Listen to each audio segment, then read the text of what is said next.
मैं ये उम्मीद रखता हूँ कि पीटीवी जो लोगों के टैक्स के पैसे पे चलता है वो मेरी तकरीर पूरी तरह दिखाए। कप्तान ने तो उम्मीद लगाई मगर पीटीवी ने पार्लियामेंट से खिताब की इनकी तकरीर ना दिखाई। अब सरकारी चैनल पर तकरीर नशर ना करने का गुस्सा कहें या फिर कौम से दिल की बातें कहने की ख्वाहिश, इमरान खान ने पीटीवी पर कौम से खिताब की ठान ली। तहरीक-ए-इंसाफ ने पाकिस्तान टेलीविजन को इस हवाले से हंगामी मरासला भी लिख डाला। मरासले में सरकारी चैनल को चेयरमैन पीटीआई इमरान खान के कौम से खिताब की तैयारियां मुकम्मल करने का कहा गया है। तर्जुमान तहरीक-ए-इंसाफ के मुताबिक इमरान खान इतवार की शाम को कौम से खिताब करेंगे।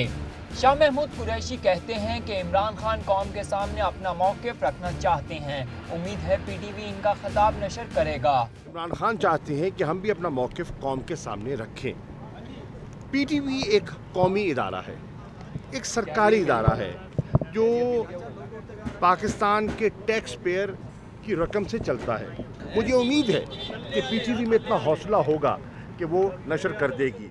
अपोजिशन लीडर खुर्शीद शाह ने मामले पर इमरान खान की हिमायत कर दी। कहते हैं पीटीवी किसी की जागीर नहीं, आवाम के पैसों से चलता है। सरकारी चैनल पर ना इनकी तकरीर नशर की गई ना इमरान खान की, मगर बिलावल भुट्टो तो कुछ और ही कहते हैं। ट्विटर पर सवाल दाग दिया कि अपोजिशन लीडर तो खुर्शीद शाह हैं, इमरान खान किस हैसियत से कौम से खिताब करना चाहते हैं। तहरीक-ए-इंसाफ ने भी बिलावल को जवाब देने में देर न लगाई। तर्जुमान पीटीआई नईमुल हक का कहना है कि इमरान खान कौम के मकबूल लीडर हैं, पीटीवी पर कौम से खिताब इनका हक है।